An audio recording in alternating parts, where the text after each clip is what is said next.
ขอบคุณโรงพยาบาลประเทศไทยเนาะโรงพยาบาลวชิระที่ได้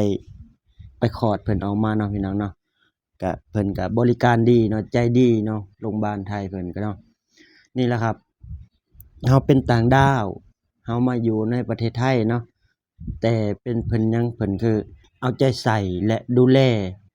เฮาเป็นอย่างใกล้ชิดเนาะที่ว่าเฮาไปกราบสวัสดีสบายดีพ่อแม่พี่น้องมื้อนี้พบพ่อกับบ่าวสมายเนาะบ่าวสมายสิมาพี่น้องเบิ่งว่านี่คือบ่าวสมายบ่พี่น้องเนาะนี่คือของขวัญชิ้นใหญ่ของบ่าวสมายเนาะพี่น้องเนาะนี่พี่น้องเห็นบ่สบายดีหน่อยเด้สบายดีป้าลุงหน่อยเด้สวัสดีครับสวัสดีครับคุณป้าคุณลุงนั่นเห็นบ่สวัสดีครับคุณลุงคุณป้าที่อยู่ในประเทศไทยอยู่ประเทศลาวฝากกดไลค์กดแชร์กดติดตามให้น้องตุลาด้วยนะครับอืมน้องตุลาอยากกินนมเนาะนี่ก็คือของขวัญของบ่าวสมายเนาะพี่น้องที่ว่าบ่าวสมาย อัดคลิปเฮ็ดคลิปก็นี่แหละคือว่าของขวัญของชิ้นใหญ่เนาะขอบคุณหลายๆเด้อพี่น้องคนไทยคนลาวอยู่ไสก็แล้วแต่เนาะพี่น้องที่เข้ามาเบิ่งคลิปของบ่าวสมายเนาะบ่าวสมายก็ขอบคุณหลายๆเนาะที่ถ้าบ่มีพี่น้องเบิ่งก็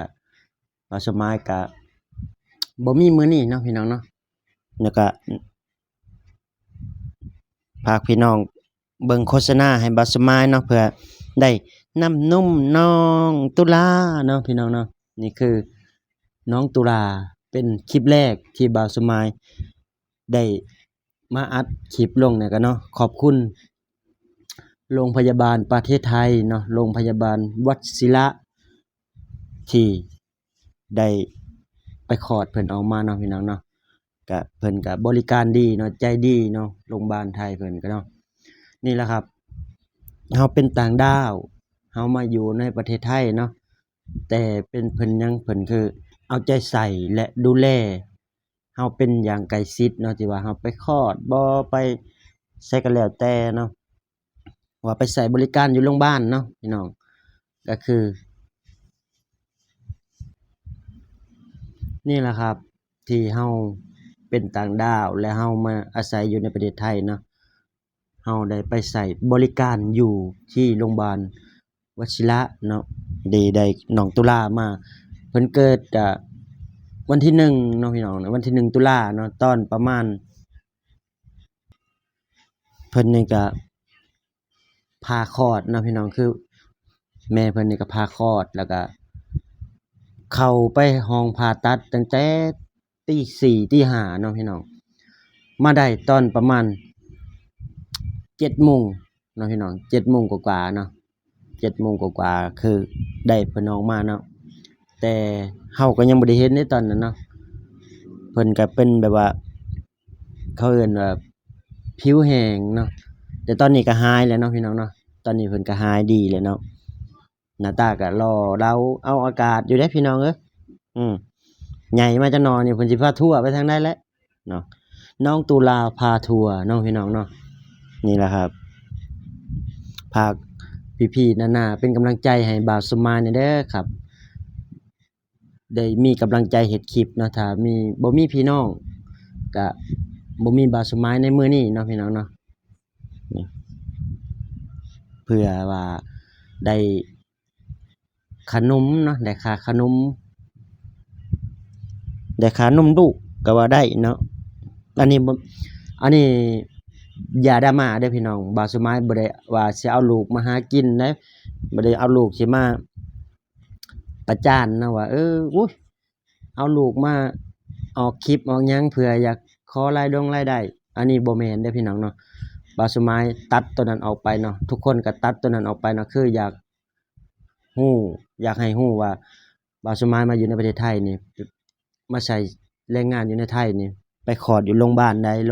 เนาะก็คือโรงพยาบาลวชิระบ่าวสมายไปคลอดเนาะส่วนตอนนี้ก็แม่เพิ่นก็บ่พร้าวเพิ่นยังบ่ทันอยากออกกล้องเนาะแต่เพิ่นว่า เอาลูกออกก่อนเด้อพ่อกับลูกเพิ่นว่าเนาะบ่าวสมัยก็ได้มาอัดคลิปเนาะแต่ตอนนี้เพิ่นก็ดูดอย่างเดียวเนาะพี่น้องเนาะกินจูเก่งขนาดพี่น้องเอ้ยเอ้ยคันบ่ทันใจเพิ่นก็คือมีแนวกัดแนวตอดเพิ่นนี่เด้เพิ่นบ่นี่ผู้ใดมีคำแนะนำดีๆเนาะก็คอมเมนต์มาบอกบ่าวสมัยนี่เด้อครับว่าควรเลี้ยงจังไดควรเฮ็ดจังไดจังเด็กน้อยจังบ่ให้เนาะใส่อิหยังแหน่ในการเลี้ยงบ่าวสมัยก็ยังบ่ทันเคยเลี้ยงเนาะพี่น้องเนาะนี่มื้อนี้ก็สิเอามาขอบคุณนี่แหละครับขอบคุณโรงพยาบาลประเทศไทยนี่เนาะที่ได้ให้ชีวิตใหม่ของน้องตุลาเนาะเพิ่นก็ค่าใช้จ่ายก็ตกตีไปก็เกือบ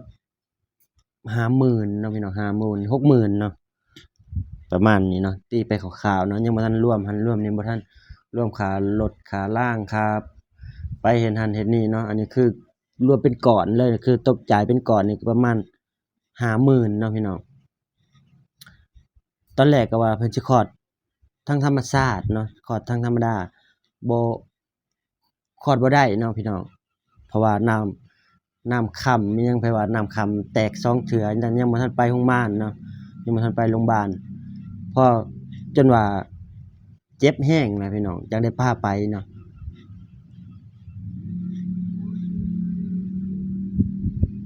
นี่เป็นได้ล่ะครับพอคลอดออกมาแล้วก็รอเอาการอยู่เด้พี่น้องเอ้ยนี่โอ้เบิ่งเด้อบัดสิมาสิเอาขวดนมให้ออกให้เบิ่งพอไฮ้ยะอันนี้สวัสดีครับป้าลุงเร็วเร็วทักทายหน่อยดิทักทายก่อนสวัสดีครับก่อนเร็วสวัสดีครับก่อนนี่เห็นบ่นี่สวัสดีครับนี่เนาะพี่น้องเนาะนี่แหละครับคลิปนี้ก็จะพากไว้เพียงส่ำนี้เนาะพี่น้องเนาะขอมุกขอบคุณประเทศไทยขอมุกขอบคุณโรงพยาบาลประเทศไทยนะที่บ่าวสมัยได้ไปใช้บริการเนาะพี่น้องเนาะก็คือดีและเอาใจใส่เนาะขนาดเฮาเป็นต่างดาวเพิ่นยังดูแลเฮาดีปานนี้เนาะพี่น้องเนาะแล้วก็ขอมุกขอบคุณผู้ใหญ่ใจดีเนาะที่สนับสนุนหรือว่าซื้อของมาให้เนาะซื้อเสื้อผ้าหรือว่าเป็นผูกคอต่อแขนเนาะพี่น้องเนาะผูกแขนผูกหยังเนาะรับขวัญหลานหรือว่ารับขอบคุณพี่ๆน้องๆแล้วก็หมู่ครูเนาะที่ว่าได้มาเยี่ยมแล้วก็มาผูกคอต่อแขนให้น้องตุลาเนาะพี่น้องเนาะนี่แหละครับบ่มีหยังสิเว้าเนาะพี่น้องก็ขอขอบคุณอีกรอบหนึงเนาะพี่น้องเนาะแล้วก็ขอบคุณเจ้านายเนาะที่ว่าถือว่าเพิ่นก็ซัปพอร์ตอย่างหนึ่งเนาะซัปพอร์ตอีกส่วนหนึ่งเนาะพี่น้องเนาะขอบคุณเด้อครับเด้อขอบคุณพี่ๆน้าๆหรือว่าเฒ่าแก่ที่ว่าใจดีเนาะคลิปนี้ก็สิจบคลิปไว้เพียงส่ำนี้เนาะพี่น้องขอกล่าวคำว่าสบายดีและสวัสดีครับผมก่อนเร็วสวัสดีก่อนสวัสดีครับสวัสดีครับแมว บ๊ายบายเด้อบ๊ายบายปลาลุงก่อนเร็วบ๊ายบายบ๊ายบายก่อนเร็วบ๊ายบายบ๊ายบายก่อนเร็วนั่นนั่นนี่เนาะพี่น้องเนาะ